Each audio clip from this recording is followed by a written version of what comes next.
اعوذ باللہ من الشیطان الرجیم بسم اللہ الرحمن الرحیم۔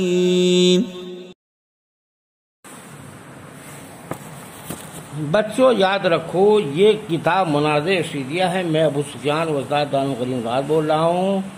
بقیہ ہونا کلاون وہو انہ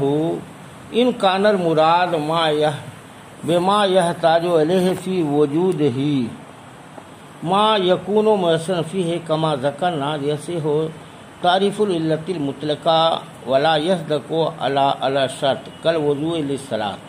لیکن لا یصدق تعریف العلت التامہ علی مجموع العلل والشروط الا ان يدعى کون شروط خارجۃ عن العلت التامہ۔ ولما كان التعلیل قد يكون بصورة القياس استثنائی المتضمن للملازمت احتاج الى تفصیل ملازمت، فقال الملازمت هي والتلازم والاستلزام في اصطلاحهم بمعنى واحد۔ یہاں پر کچھ بات باقی رہی، وہ یہ ہے کہ اگر ما احتاج الیہ فی وجودہ سے مراد یہ ہے جو اس شے میں مؤثر ہو، جیسا کہ ہم نے ذکر کیا، تو علت تامہ کی علت مطلقہ کی تعریف صحیح ہو جائے گی اور صادق نہیں آئے گی شرط پر، جیسے کہ وضو نماز کے لیے، لیکن علت تامہ کی تعریف صادق نہیں آئے گی علتوں اور شروط کے مجموعہ پر، مگر یہ کہ دعویٰ کیا جائے کہ شروط جو ہے علت تامہ سے خالی ہے۔ اور جب کہ تعلیل کبھی ہوتا ہے قیاس استثنائی کی صورت میں، اور قیاس استثنائی مستلزم ہوتا ہے ملازمت کو، تو مصنف محتاج ہو گئے ملازمت کی تعریف کی طرف۔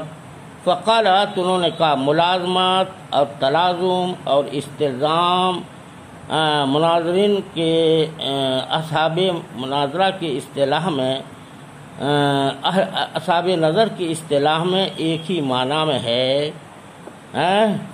وہ کون الحکم مقتضیاً للآخر، حکم کا دوسرے حکم کو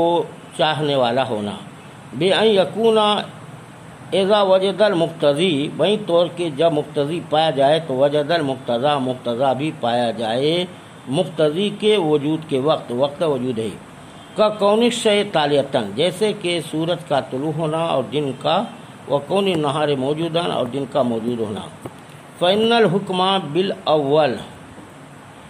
کیونکہ طلوع شمس کا حکم کرنا یہ مقتضی ہے دوسرے حکم کو یعنی وجود نہار کو۔ ولا یصدق معنی الاقتضاء، اور اقتضاء کا معنی صادق نہیں آتا علی المتفقین فی الوجود، متفقین فی الوجود پر، کا کون انسان ناطقن والحمار ناحقن، جیسے کہ انسان کا ناطق ہونا اور گدھا کا ناحق ہونا۔ فلا حاجت الی تقدیر اقتضاء بضرورت، تو اقتضاء کو ضرورت سے مقید کرنے کی ضرورت نہیں ہے۔ بچوں یاد رکھو بقیہ الکلام، یہاں سے سارے علت تامہ کی تعریف پر اعتراض کر کے خود ہی اس کا جواب دیں گے۔ اعتراض یہ ہے کہ آپ نے علت تامہ کی جو تعریف کی ہے اس میں اپنے وجود میں محتاج ہونے کا وہی معنی ہے جو ما قبل مذکور ہوا کہ شے جس کی محتاج ہو وہ اس میں تاثیر کرے یا اس کے مؤثر میں تاثیر کرے۔ علت کی یہ تعریف علل اربع، علت فاعلی مادی سوری علت غائب پر صادق ہے، لیکن شرط پر صادق نہیں، کیونکہ شرط مشروط میں تاثیر نہیں کرتی۔ مثلا وضو نماز کے لیے شرط ہے لیکن یہ نماز میں مؤثر نہیں،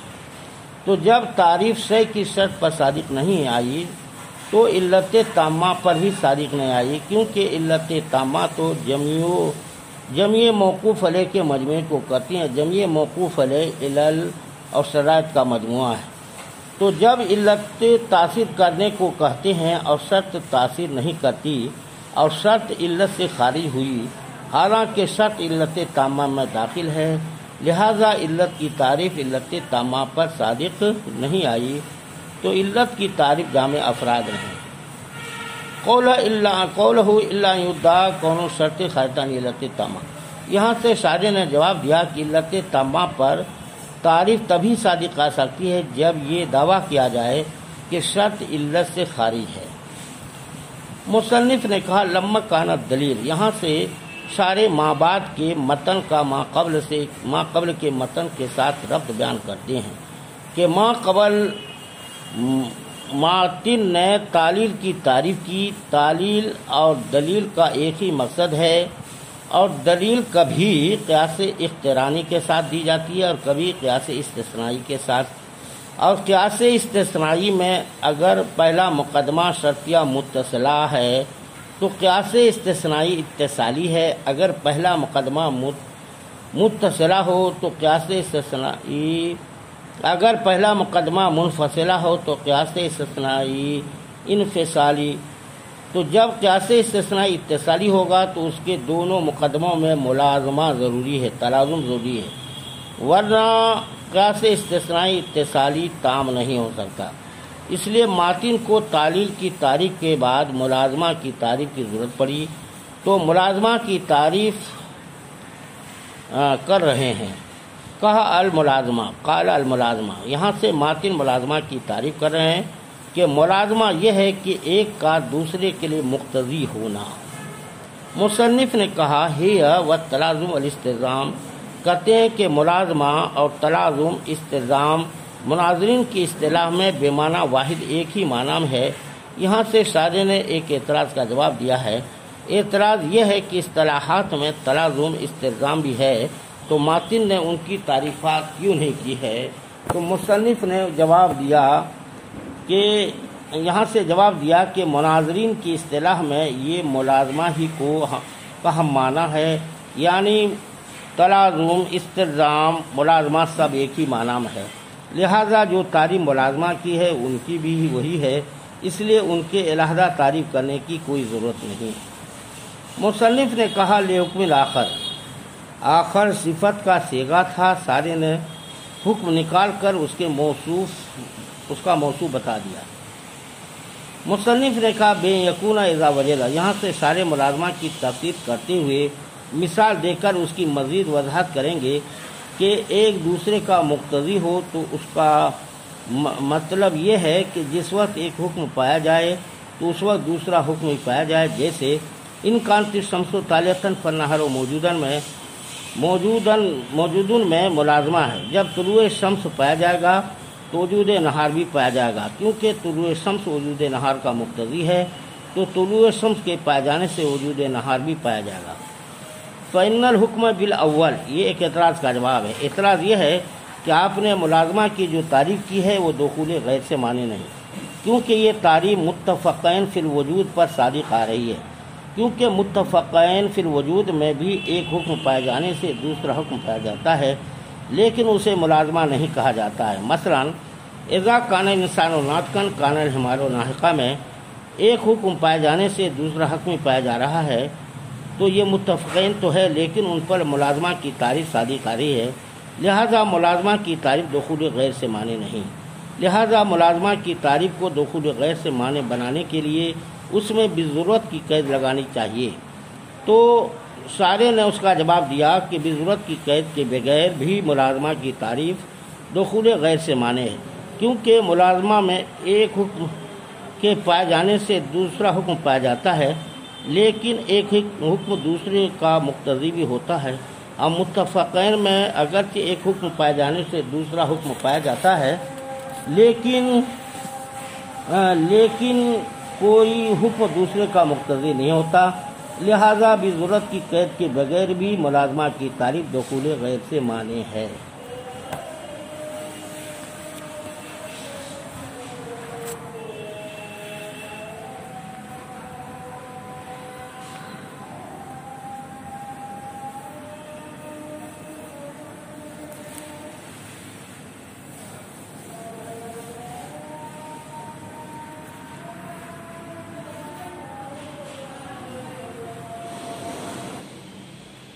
بچوں یاد رکھو یہ کتاب مناظر رشیدیہ ہے. میں ابو سفیان استاد دارالعلوم غرین آباد بول رہا ہوں. مناظر رشیدیہ کی عبارت ہے ثم انہ خص الملازمت بالحکم ان کانت تحقق بین المفردات ایضاً اما لأنها مختصة في الاصطلاح بالقضايا واما لأن التلازم بين المفراد في الحقيقة تلازم بين الاحکام كما يظهر بأدنى التأمل والحکم الاول یعنی المقتضی اسم الفاعل یسمى ملزوما والحکم الثانی یعنی المقتضی اسم مفعول یسمى لازما وقد يكون الاستلزام من الجانبين فأي يتصور مقتضيا يسمى ملزوما وأي يتصور مقتضا يسمى لازما ثم علم أن قدس سره بين الملزوم واللازم ولم يبين المدلول مع الدليل لأنه كثيرا ما يرد المنع على بطلان اللازم كما يرد على أصل الملازمة ولهذا عرف تعریفها بتعریف المنع. بچوں یاد رکھو یہ مناظر رشیدیہ کی عبارت کا ترجمہ ہے کہ مصنف نے ملازمت کو احکام کے ساتھ خاص کر دیا یعنی قضایا کے ساتھ، اگرچہ ملازمت مفردات کے درمیان بھی متحقق ہوتا ہے، یا تو اما لأنہا یا تو اس لیے کہ ملازمت اصطلاح میں مختص ہے قضایا کے ساتھ، اما لأن التلازم یا اس لیے کہ تلازم حقیقت میں مفردات کے درمیان، تلازم حقیقت میں ہے احکام کے درمیان، جیسا کہ ظاہر ہو جاتا ہے ادنا غور و فکر سے. والحکم الاول یعنی حکم اول مراد لیتے ہیں المقتضی اسم فاعل، تو مقتضی کا نام رکھا جاتا ہے ملزوم، اور حکم ثانی یعنی مقتضا جو اسم مفعول ہے مقتضا کا نام رکھا جاتا ہے لازم. اور قد یکون الاستلزام من الجانبین، کبھی جانبین سے استلزام ہوتا ہے، تو جانبین میں سے جس کو بھی مقتضی تصور کیا جائے اس کا نام رکھ دیا جائے ملزوم، اور جس کو مقتضا تصور کر دیا جائے اس کا نام رکھ دیا جائے لازم. ثم علم، پھر جان لو تم کہ ان قدس سرہ یعنی مصنف علیہ الرحمٰ نے ملزوم اور لازم کو بیان کیا اور مدلول ما دلیل کو بیان نہیں کیا، کیونکہ بسا اوقات منع وارد ہوتا ہے لازم کے بطلان پر، جیسے کہ منع وارد ہوتا ہے اصل ملازمت پر. اسی وجہ سے مصنف علیہ الرحمٰ نے ملازمت کی تعریف کے بعد منع کی تعریف کو بیان کیا، جس کو مصنف نے کہا لہذا اردف تعریفہ بتعریف المنع.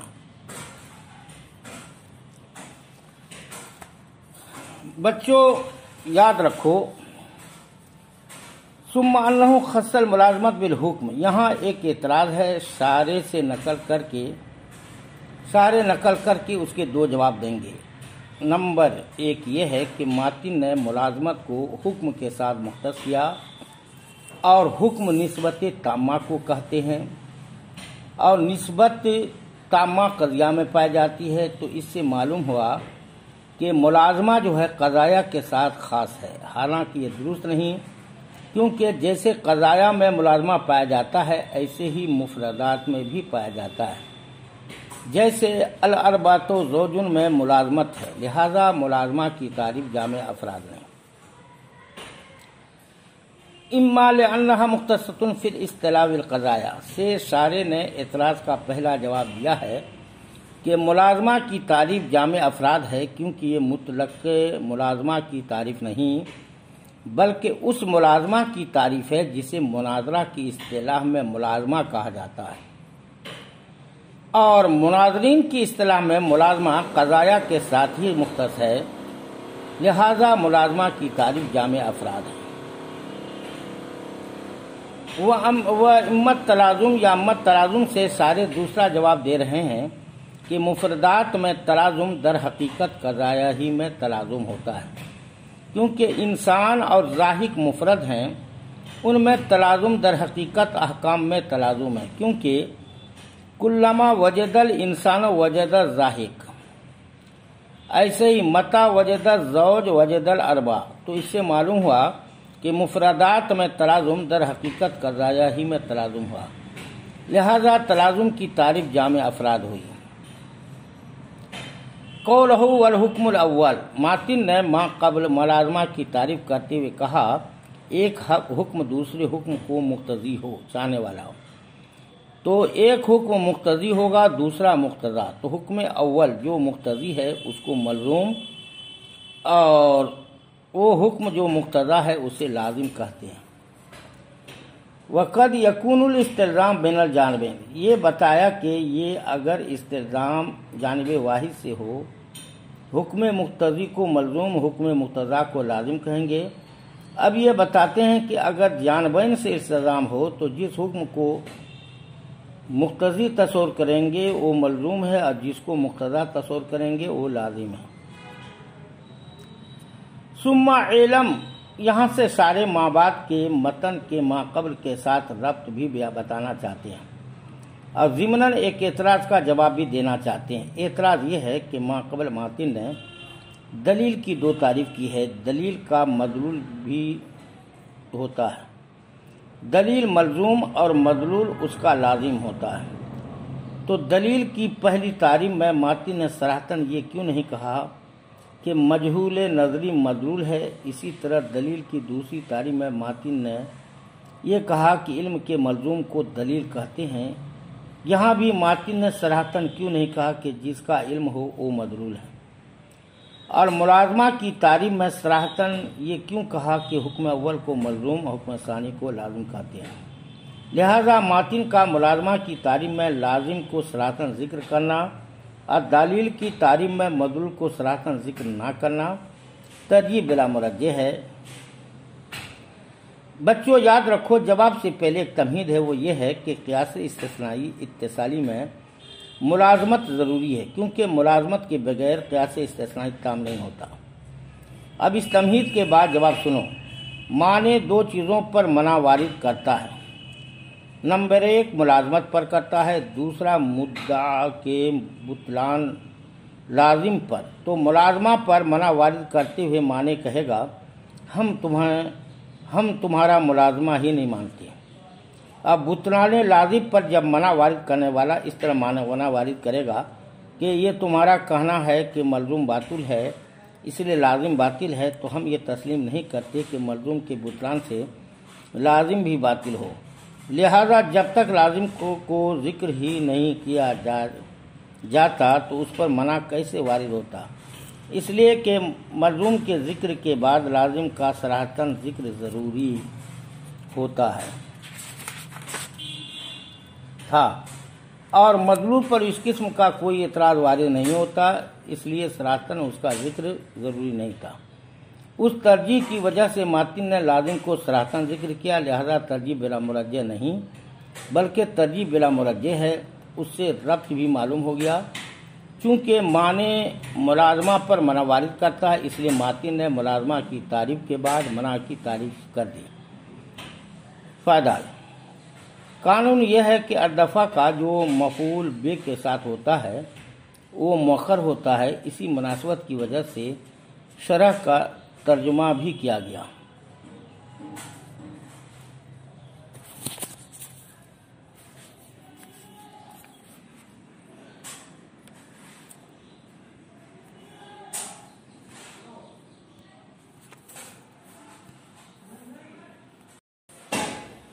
بچوں یاد رکھو، یہ کتاب مناظر رشیدیہ ہے، میں ابو سفیان استاد دانو قدیم نواز بول رہا ہوں۔ مناظر رشیدیہ کی عبارت ہے قال المنع طلب الدلیل علی مقدمۃ معینۃ یسمى ذلك طلب مناقضۃ ونقضا نقضا تفصیلا ایضا کما یسمى منعا ترک اضافۃ المقدمہ الی ضمیر الدلیل لأن یوہم ظاہرہ ان المطلوب طلب دلیل علی مقدمۃ ذلك الدلیل مطلوب وليس الأمر كذلك وقيدها بالمعينة لئلا يرد النقض الإجمالي. قيل المنع قد يرد على كلتا مقدمة الدليل على التفصيل، كما إذا قال المعلل الزكاة واجبة في الحلي النساء لأنه متناول الناس، وهو قوله صلى الله عليه وسلم أدوا زكاة أموالكم. وكل ما هو متناول الناس فهو جائز الإرادة، وكل ما هو جائز الإرادة فهو مراد، ينتج أن محل النزاع مراد. فيقول السائل لا نسلم أن محل النزاع متناول الناس، وإن سلمناه لكن لا نسلم إن كل ما هو متناول الناس فهو جائز الإرادة، وإن سلمنا ذلك لكن لا نسلم أن كل ما هو جائز الإرادة فهو مراد.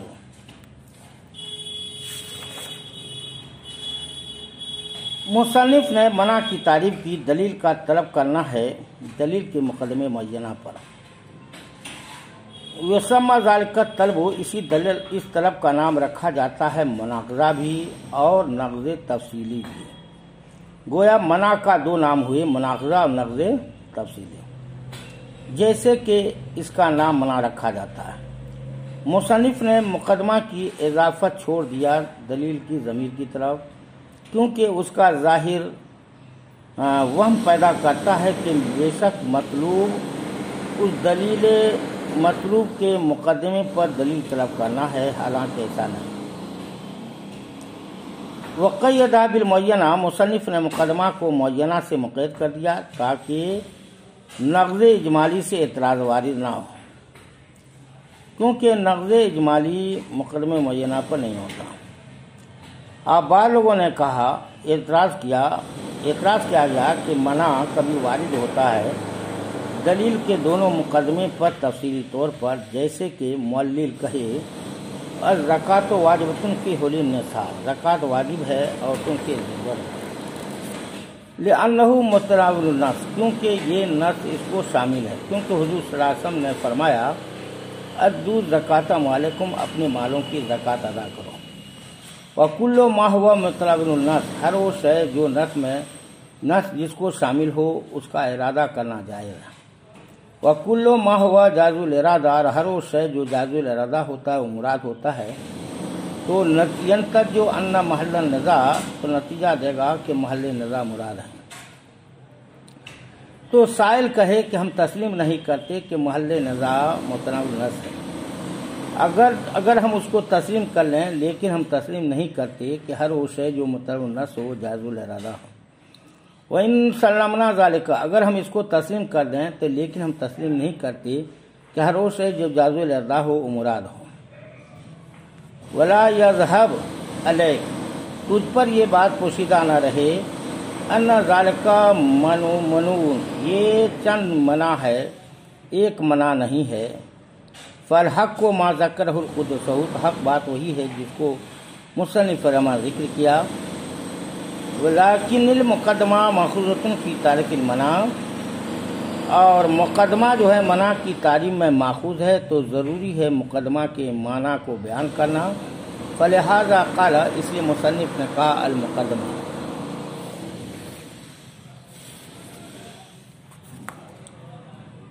بچوں یاد رکھو، منع طلب الدلیل، ماتن منع کی تعریف کرتا ہے کہ دلیل کے مقدمے معینہ پر دلیل طلب کرنا منع ہے. منع کے دو نام اور بھی ہیں، ایک ہے مناقضہ، دوسرا ہے نقض اجمالی. مصنف نے کہا ترکہ اضافت المقدمہ، یہ ایک اعتراض کا جواب ہے. اعتراض یہ ہے کہ بعض لوگوں نے منع کی تعریف کرتے ہوئے مقدمہ کی اضافت ہی ضمیر کی طرف کرتے ہوئے ایسے کہا علی مقدمۃ معینہ، تو ماتن نے اس اضافت کو کیوں ترک کر دیا؟ تو شارح نے اس کا جواب دیا اگر ماتن اضافت کرتا تو اس عبارت کا ظاہر وہ میں ڈال دیتا کہ ضمیر کا مرجع طلب الدلیل ہے، اور دلیل سے دلیل مطلوب مراد دی جائے گی، تو معنی یہ بنتا معنی مقدمہ معینہ کی دلیل مطلوب پر منع وارد کرے، حالانکہ دلیل مطلوب تو ابھی تک بیان ہی نہیں ہوئی ہے، تو دلیل مطلوب تو ابھی تک بیان نہیں ہوئی تو معنی اس پر کیسے منع وارد کرے گا؟ اس لیے ماتن نے اضافت کو ترک کر دیا۔ شاہ اعتراض، سارے نے یوں کیوں کہا کہ اس عبارت کا ظاہر ہوا میں ڈالتا ہے، بلکہ انہیں ایسے کہنا چاہیے کہ اضافت کے ساتھ استعمال غلط ہے۔ اس کا جواب یہ ہے کہ اگر ماتن مقدمہ کو باضافت لاتے تب بھی تعبیر ہو سکتی تھی کہ یہاں مدعا کی دلیل مراد ہے، معنی جس دلیل کا مطالبہ کر رہا ہے وہ دلیل مراد نہیں ہے۔ کیونکہ اس تعبیر سے عبارت کا مطلب درست ہو جاتا ہے، اس لیے شارح نے اسے غلط نہیں کہا، بلکہ یہ کہا کہ اس عبارت کا ظاہر وہ میں ڈالتا ہے۔ قید بالمعینہ، یہ ایک اعتراض کا جواب ہے۔ اعتراض یہ ہے کہ ماتن نے منع کی تعریف میں مقدمہ کو معینہ سے کیوں مقید کیا؟ صرف مقدمہ ہی کہہ دیتے، کیونکہ متون میں اختصار ہوتا ہے۔ اس کا جواب یہ ہے کہ شارح نے اس کا جواب دیا کہ اگر معینہ کی قید ذکر نہیں کی جاتی تو یہ تعریف نقض اجمالی پر بھی صادق آ جاتی اور دخول غیر سے معنی نہ ہوتی، کیونکہ نقض اجمالی مقدمہ معینہ پر وارد نہیں ہوتا، کیونکہ اس کی تعریف یہ ہے کہ یہ دلیل بے جمیع مقدمات ہی صحیح نہیں۔ مصنف نے کہا المنع قد یرد علی کلتا مقدمتی دلیل، یہ ایک اعتراض کا جواب یہ ہے۔ اعتراض یہ ہے کہ ماتن نے منع کی جو تعریف کی ہے وہ جامع افراد نہیں، کیونکہ ماتن نے کہا مقدمہ معینہ پر دلیل طلب دلیل کا نام منع ہے۔ اس سے معلوم ہوتا ہے دلیل کے صرف ایک مقدمہ پر طلب دلیل منع ہے، حالانکہ کبھی دلیل کے دونوں مقدمہ پر علیحدہ منع وارد ہوتا ہے، تو یہ بھی منع ہے، لیکن منع کی تعریف اس پر صادق نہیں، لہذا منع کی تعریف جامع افراد ہے۔ تو شارح نے اس کی مثال بھی ذکر کر دی ہے، جیسے کہ عورتوں کے زیوروں کے وجوب زکوٰۃ میں احناف اور شوافی کا اختلاف ہے۔ اگر کوئی حنفی یہ دعویٰ کرتا ہے الزکوٰۃ واجبۃ فی حلی النساء، زکوٰۃ واجب ہے عورتوں کے زیور میں، کیونکہ ارشاد نبی ہے ادوا زکوٰۃ اموالکم، پھر اس دلیل پر یہ دلیل دیتا ہے لأنہ مطابق الناس وکل ما هو مطابق الناس فهو جائز الارادہ، تو یہ شکل اول ہے، تو اس کا یہ نتیجہ آیا کہ حلول النساء جائز الارادہ، کیونکہ یہ نقیضہ مدعی کا مقصود نہیں، لہذا اسے صغرا بنا کر کبرا اپنے پاس سے لاتے ہوئے ایسے کہے گا حلول النساء جائز الارادہ اکل ما ہوا جائز الارادہ فہو مراد، تو یہ نتیجہ آئے گا محل النزاع مراد تو محل نزاع حلول النساء ہے، اور جناب نبی صلی اللہ علیہ وسلم کا ارشاد ادوا زکوٰۃ اموالکم اسے بھی شامل ہے۔ تو اب سائل شافعی پہلی دلیل کے صغرا اور کبرا دونوں پر اور دوسری دلیل کے کبرا پر منع وارد کرتا ہے، تو پہلے دلیل کے صغرا پر اس طرح منع وارد کرتا ہے کہ ہم نہیں مانتے کہ عورتوں کے زیوروں کو نص شامل ہے، اور کبرا پر اس طرح منع وارد کرتا ہے ہمیں یہ تسلیم نہیں کہ جو مطلب النص ہو جائز الارادہ بھی ہو، اور دوسرے دلیل کے کبرا پر منع اس طرح وارد کرتا ہے کہ ہمیں تسلیم نہیں جو جائز الارادہ ہو مراد بھی ہو۔ تو اس مثال سے واضح ہوتا ہے کہ منع ایک نہیں بلکہ متعدد ہوتے ہیں، لہذا ماتن نے منع کی جو تعریف کی وہ جامع افراد ہے۔ مصنف نے کہا لا یذهب علیک، شارح نے اس اعتراض کا جواب دیا ہے کہ ماتن نے منع کی جو تعریف کی وہ جامع افراد ہے، کیونکہ ما قبل جو مذکور ہوئے یہ ایک منع نہیں بلکہ متعدد منع ہے، ان میں سے ہر ایک پر علیحدہ منع کی تعریف صادق آتی ہے۔ مصنف کا قول لکون المقدمہ ماخوذۃ، یہاں سے شارح ما بعد کے متن کا ما قبل کے ساتھ ربط بتاتے ہیں کہ منع کی تعریف میں مقدمہ کا ذکر تھا، اس لیے ماتن نے منع کی تعریف کی تکمیل کے لیے مقدمہ کی تعریف کی، تو کہا المقدمہ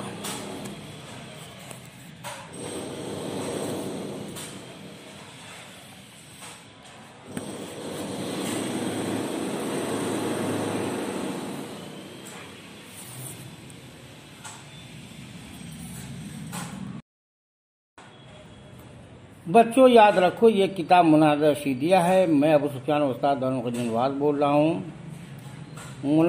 مناظر رشیدیہ کی عبارت ہے قال المقدمۃ ما يتوقف علیہ صحت الدلیل عام من ان یکون جزءا من الدلیل اولا فکان تعریف المقدمہ من تتم تعریف المنع ولا شک فی ان قید الحیثیات یعتبر فی تعریفات وکان حاصل تعریف المنع طلب الدلیل علی مقدمۃ من حیث ہی مقدمہ فلا يرد النقض بطلب الدلیل علی مدعا هو فی نفس الامر جزء دلیل ثم قیل فی هذا المقام ان الاولا ان يفسر المنع ببان المفعول مبنی للمفعول یکون المقدمہ بحیث یطلب علیہ الدلیل والباعث له على الودول ان كونه مبنیا للفاعل كما هو الظاہر انه لا يظهر معنى قول المانع هذه المقدمة ممنوعة ولا يذهب عليك ان معناه انها مطلوب عليها الدليل وقيل ان تعريف المقدمة على هذا الوجه يوجب ان يثبت المانع توقف صحة الدليل على ما يمنعه حتى يكون منعه مسموعا في كثير مما شاء فيه منع ذلك مشكل كإنتاج الدليل وإيجاب الصغرى وكلية الكبرى فإن توقف الصحة عليها غير مسلم لجواز أن يكون صحته موقوفة على اندراج الأصغر تحت الأوسط ويكون هذه الأمور من لوازم ذلك الإندراج لازم الموقوف عليه لا يجب أن يكون موقوفا عليه وإثبات التوقف دونه خط القطار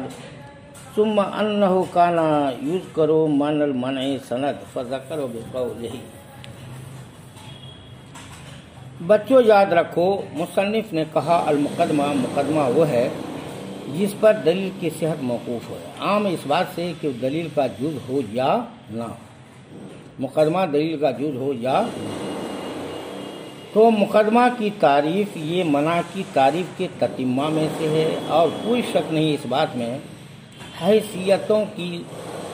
قید کا اعتبار کیا جاتا ہے تمام تعریفات میں۔ تو منع کی تعریف کا حاصل یہ ہوگا دلیل کا طلب کرنا مقدمہ معینہ پر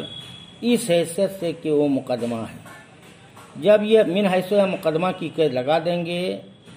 فلا يرد النقض بطلب دلیل تو اعتراض نہیں وارد ہوگا کہ دلیل کا طلب کرنا مدعا پر کہ جو مدعا نفس الامر میں ہو اور دلیل کا جز ہو۔ ثم قیل فی هذا المقام پھر اس مقام پر اعتراض کیا گیا ہے کہ بے شک اولا یہ ہے کہ منع کی تفسیر کی جائے مبنی المفعول کے معنی میں، تو مقدمہ ہوگا اس حیثیت سے کہ اس پر دلیل طلب کی جائے۔ اس پر ابھارنے والا کہ مبنی فاعل کے ہونے سے عدول پر ابھارنے والی چیز وہ ہے جیسا کہ ظاہر ہے، کیونکہ معنی کے قول کا معنی حاضر مقدمۃ ممنوعۃ ظاہر نہیں ہوتا۔ ولا یذهب علیک تجھ پر یہ بات پوشیدہ نہیں کہ بے شک اس کا معنی یہ ہے کہ انہا مطلوب علیہ الدلیل جس پر دلیل طلب کی جائے، اور یہ بھی کہا گیا ہے مقدمہ کی تعریف اس طریقے پر واجب کرے گا کہ معنی ثابت کرے کہ دلیل کی صحت موقوف ہے ان چیزوں پر جس پر وہ منع وارد کرتا ہے، تاکہ یہاں تک کہ اس کا منع سنی جائے۔ اب بہت سی ایسی چیزیں ہیں جس میں منع تو شائع ہوتا ہے اور یہ ثابت کرنا مشکل ہے، جیسے دلیل کا نتیجہ دینا اور صغرا کا موجبہ ہونا، کلیہ کا کبرا کا کلیہ ہونا، کیونکہ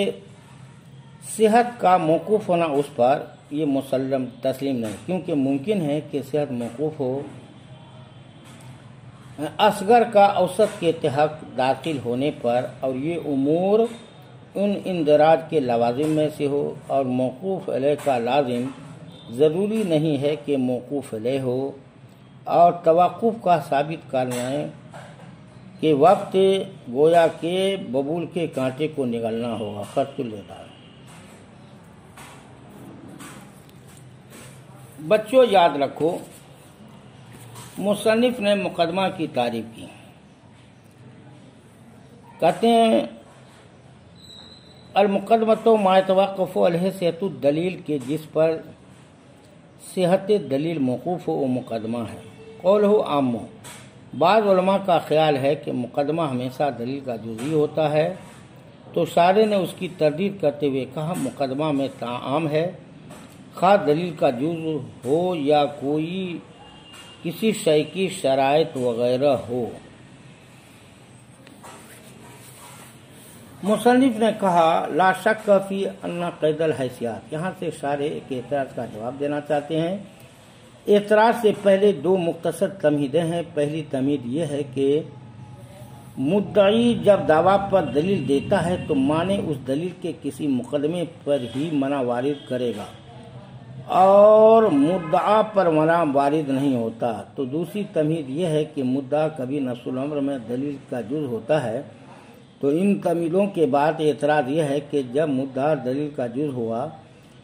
وہ دلیل کا مقدمہ ہوا اور دلیل کے مقدمہ پر منع وارد ہوتا ہے، لہذا مدعا پر منع وارد ہوگا۔ حالانکہ آپ نے تمہید میں یہ کہا ہے کہ مدعا پر منع وارد نہیں ہوتا ہے، اور علم مناظرہ کا بھی یہی قانون ہے کہ مدعا پر منع وارد نہیں ہوتا، تو شارح نے لا شک سے اس کا جواب دیا۔ لیکن جواب سے پہلے بھی دو تمہیدیں ہیں۔ پہلی تمہید یہ ہے کہ تعریفات میں حیثیات کی قید کا اعتبار ہوتا ہے اور حیثیات کا اعتبار سے احکام بدلتے رہتے ہیں۔ دوسری تمہید یہ ہے مدعا اگرچہ نفس الامر میں دلیل کی جز ہے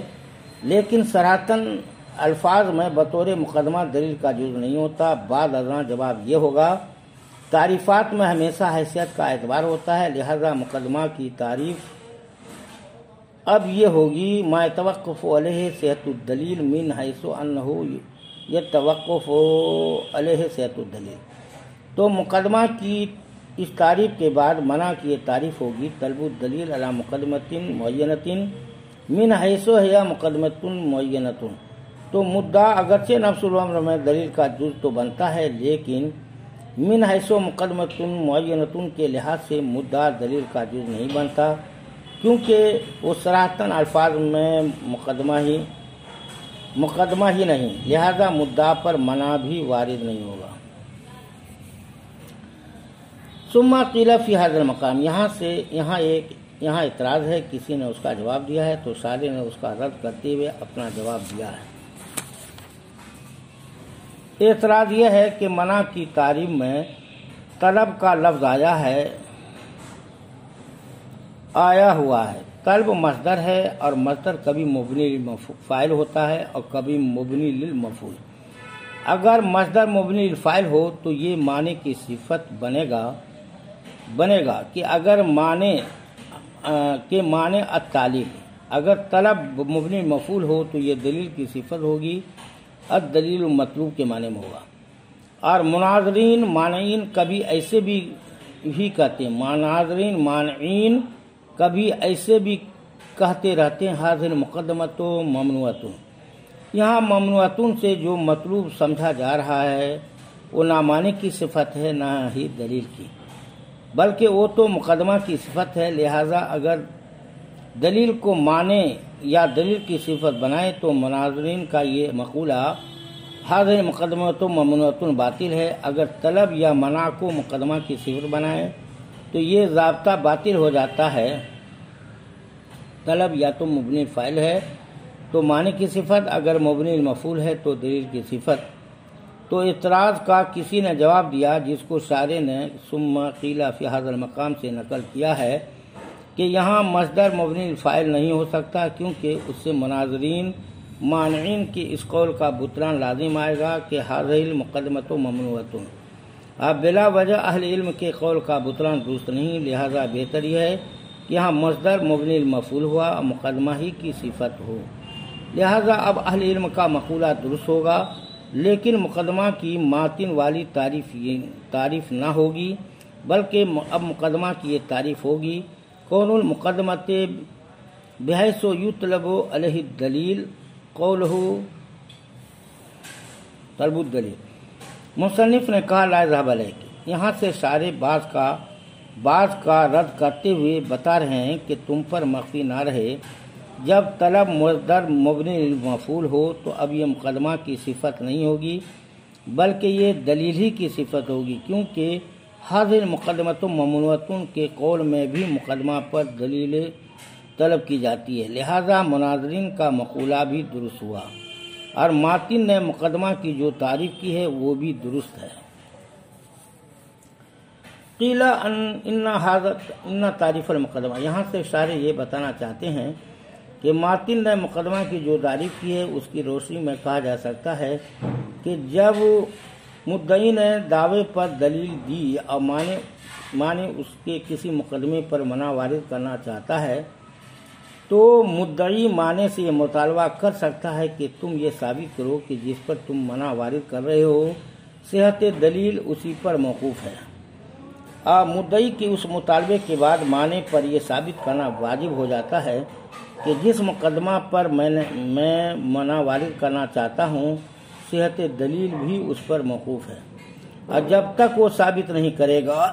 تو اس کا منع قابل سماعت نہیں ہوگا۔ اب بسا اوقات یہ ثابت کرنا نہایت مشکل ہو جاتا ہے کہ صحت دلیل اس پر موقوف ہے جس پر منع وارد کیا جا رہا ہے، مثلا کبھی دلیل صحت انتاج پر موقوف ہوتی ہے کہ یہ نتیجہ صحیح ہے، اس لیے دلیل بھی صحیح ہے، مگر یہ ثابت کرنا مشکل ہے صحت دلیل صحت نتیجہ پر موقوف ہے۔ اسی طرح شکل اول ایجاب صغریٰ اور کلیت کبریٰ پر موقوف یہ توقف ثابت کرنا مشکل ہے۔ فإن توقف صحت علیہ غیر مسلم، یہ عبارت یا تو ماقبل کی دلیل ہے یا ایک اعتراض کا جواب ہے۔ یہ عبارت ماقبل کی دلیل اس طرح ہوگی کہ ماقبل شارح نے یہ بتایا ہے کہ جب منع وارد کرنا چاہتا ہے چاہے تو مدعی کو یہ حق حاصل ہے کہ وہ معنی کو کہے یہ ثابت کرو کہ جس پر تم منع وارد کر رہے ہو صحت دلیل اس پر موقوف ہے۔ یہ ثبوت مشکل ہوتا ہے تو یہاں سے سارے اس پر دلیل دے رہے ہیں۔ صحت دلیل کا انتاج یا ایجاب صغریٰ کلیت کبریٰ پر موقوف ہونا مسلم نہیں، کیونکہ ہو سکتا ہے کہ در حقیقت صحت دلیل حد اصغر کے حد اوسط کے تحت اندراج پر موقوف ہو، اور انتاج ایجاب صغریٰ کلیت کبریٰ اندراج کو لازم ہو، اور یہ ضروری یا واجب نہیں ہے کہ جب کوئی چیز کسی پر موقوف ہو تو اس کے لازم پر بھی موقوف ہو، جب تک کہ یہ ثابت نہیں کیا جائے گا کہ جب کوئی چیز کسی پر موقوف ہو تو اس کے لازم پر بھی موقوف ہونا واجب ہے،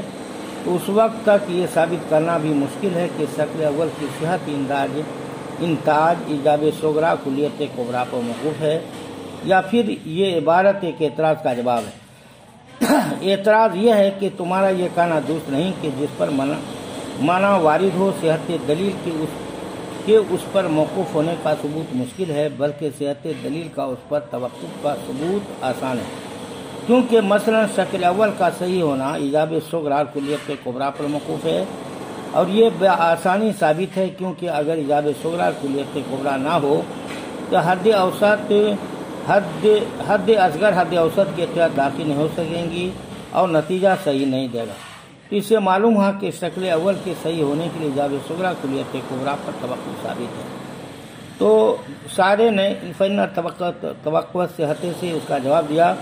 شکل اول کی صحت امور مذکورہ پر تسلیم نہیں، کیونکہ آپ نے یہ ثابت کیا ہے کہ امور مذکورہ کے بغیر حد اصغر کا حد اوسط کے تحت اندراج نہیں، تو ہو سکتا ہے کہ صحت دلیل ان اندراج پر موقوف ہو اور امور مذکورہ اندراج کے لوازمات میں سے ہو، تو یہ ضروری نہیں ہے کہ جب کوئی چیز کسی پر موقوف ہو تو اس کے لوازم پر بھی موقوف ہو، اور جب تک یہ ثابت نہیں ہوتا کہ کوئی چیز کسی پر موقوف ہو تو اس کے لازم پر موقوف ہونا واجب ہو، تو اس وقت تک یہ ثابت کرنا بھی مشکل ہے کہ شکل اول کی صحت ایجاب صغریٰ کلیت کبریٰ پر موقوف ہے، کیونکہ وجوب کے بغیر توقف ثابت نہیں ہوتا۔ تو اس سے معلوم ہوا یہ ثابت کرنا مشکل ہے جس پر منع وارد ہو رہا ہے، اور صحت دلیل بھی اس پر موقوف ہے۔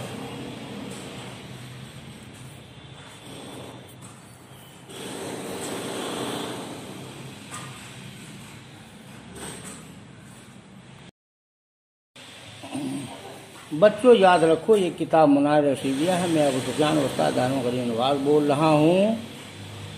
منار رشیدیہ کی عبارت ہے ثم انہ قد یذکر مع المنع السند فذکر بقول السند هو فی اللغات وقضى المسند وما اسندت الیہ من حیث او غیرہ وفی اصطلاح اہل المناظرہ ما یذکر لتقویۃ المنع ویسمى مستندا ایضا سواء کان مفیدا فی الواقع او لا ويندرج فيه في الصحيح والفاسد والأول إنما يكون أخص أو مساويا لنقيض المقدمة الممنوعة والثاني إنما هو عام منه مطلقا أو من وجه وقيل أن العام ليس بسند مصطلح وهذا يقولون فيه أن هذا لا يصلح للسنديات فيه أن معنى قولهم أن ما ذكرت للتقویت لیس بمفید لها لا انه لیس بسند۔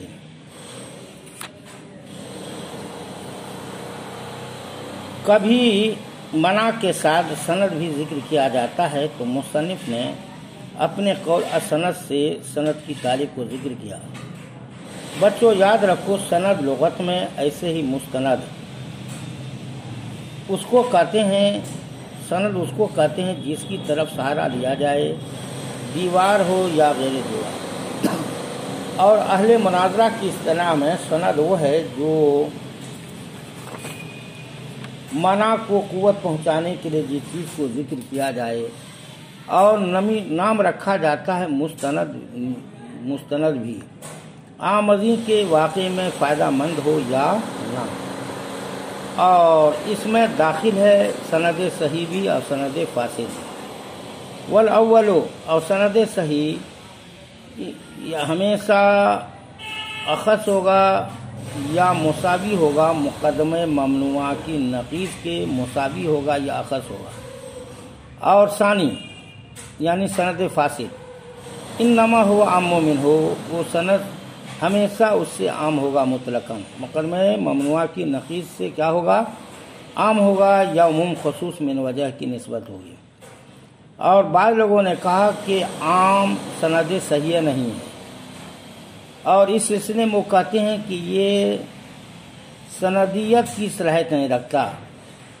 یہ اس میں اعتراض ہے کہ بے شک ان کے قول کا مطلب کہ بے شک تو نے جس کو ذکر کیا ہے تقویت کے لیے وہ مفید نہیں ہے، اس کا مطلب یہ نہیں ہے کہ وہ سند نہیں ہے۔ جب مصنف رحمٰ نقض تفصیلی کے بیان سے فارغ ہو گئے، جو نقض تفصیلی کے منع تھا، اور اس کے بیان سے فارغ ہو گئے جو منع کی تقویت کے لیے ذکر کیا جاتا ہے، تو اب ارادہ کیا کہ نقض اجمالی کو بیان کرے، فقالت انہوں نے کہا النقض۔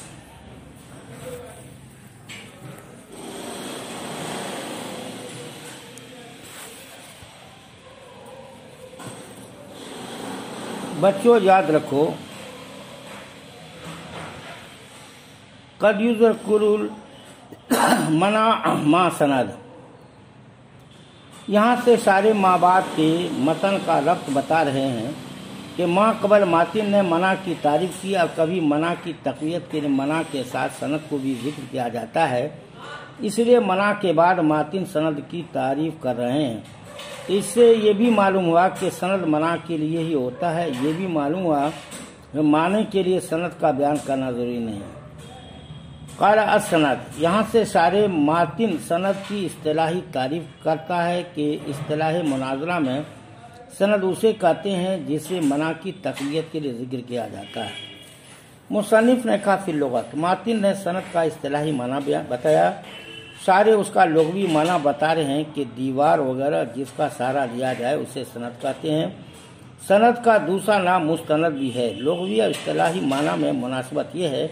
کہ معنی سند کو منع کا سہارا بناتا ہے۔ تو سند کی دو قسمیں، ایک سند صحیح، دوسری سند فاسد۔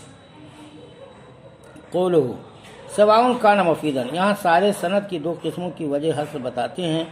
معنی کی سند واقع اور اعتقاد دونوں کے مطابق تقویت منع کے لیے مفید ہوگی، یا صرف معنی کے اعتقاد کے مطابق تو منع کی تقویت کے لیے مفید ہوگی، لیکن واقعہ نفس الامر میں وہ منع کی تقویت کے لیے مفید نہیں ہوگی۔ اگر اعتقاد واقع دونوں کے مطابق مفید تقویت ہو تو سند صحیح ہے، اگر صرف اعتقاد کے مطابق مفید تقویت ہو تو سند فاسد ہے۔ مصنف نے کہا وَلَوَّلُ، یہاں سے سارے سند صحیح کی مزید وضاحت کرتے ہیں کہ سند صحیح یا تو مقدمہ ممنوعہ کی نقیض سے اخص ہوگا یا مقدمہ ممنوعہ کی نقیض کے مساوی ہوگی۔ اخص اور عام کا قانون یہ ہے کہ جہاں اخص پایا گیا وہاں عام بھی پایا جائے گا، لہذا جہاں سند صحیح پائی جائے گی وہاں مقدمہ ممنوعہ کی نقیض بھی پائی جائے گی، اور جہاں مقدمہ ممنوعہ کی نقیض پائی جائے وہاں سند صحیح کا پایا جانا ضروری نہیں۔ اگر سند صحیح مقدمہ ممنوعہ کی نقیض کے مساوی ہو تو پھر یہ متساویان کا ضابطہ یہ ہے کہ جہاں ایک پایا جائے تو وہاں دوسرا بھی پایا جائے۔ والثانی، یہاں سے سارے سند فاسد کی وضاحت کرتے ہیں کہ سند فاسد اور مقدمہ ممنوعہ کی نقیض کے درمیان یا تو عموم خصوص مطلق کی نسبت ہوگی یا عموم خصوص من وجہ کی نسبت ہوگی۔ اگر عموم خصوص مطلق کی نسبت ہو تو سند فاسد عام ہوگی اور مقدمہ ممنوعہ کی نقیض خاص ہوگی، تو جہاں سند فاسد پائی جائے گی تو وہاں مقدمہ ممنوعہ کی نقیض کا پایا جانا ضروری نہیں، لیکن جہاں مقدمہ ممنوعہ کی نقیض پائی جائے گی وہاں سند فاسد بھی پائی جائے گی۔ اگر سند فاسد اور مقدمہ ممنوعہ کی نقیض کے درمیان عموم خصوص من وجہ کی نسبت ہوئی تو کبھی دونوں اکٹھے پائے جائیں گے اور کبھی مقدمہ ممنوعہ کی نقیض پائی جائے گی لیکن سند فاسد نہیں پائی جائے گی، اور کبھی سند فاسد تو پائی جائے گی لیکن مقدمہ ممنوعہ کی نقیض نہیں پائی جائے گی، لہذا اب معنی کی سند مقوی للمنع نہیں ہوگی۔ مصنف نے کہا قیل ان العام لیس بسند، سند فاسد پر کسی نے اعتراض کیا تھا، سارے اسے نقل کر کے اس کا جواب دینا چاہتے ہیں۔ اعتراض یہ ہے کہ سند فاسد مناظرین کی اصطلاح میں سند ہی نہیں، اس لیے اسے سند کہنا درست نہیں، اس لیے کہ اہل مناظرہ کہتے ہیں کہ سند فاسد سندیت کی اصطلاح ہی نہیں، سندیت کی صلاحیت ہی نہیں رکھتی۔ قیل فیہ انہ، یہاں سے شارح نے اس اعتراض کا جواب دیا کہ سند فاسد سند تو ہے لیکن یہ مفید للتقویت نہیں، اس لیے اہل مناظرہ یہ کہتے رہتے ہیں کہ سند نہیں، ورنہ اہل مناظرہ اس کی سندیت کے بالکل منکر نہیں۔ پھر مصنف نے کہا ثم لما فرغ، یہاں سے سارے ما بعد کا ما قبل کے ساتھ ربط بتانا چاہتے ہیں کہ دراصل بات اس میں ہو رہی ہے کہ معنی مدعا کی دلیل پر اعتراض کرتا ہے تو ما قبل منع کا بیان کیا ہوا، بیان جسے نقد تفصیلی بھی کہتے ہیں، پھر سند منع کا ذکر ہوا۔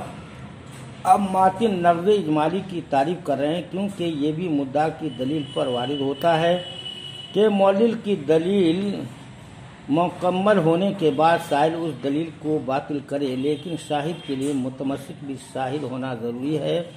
تاکہ اس شاہد سے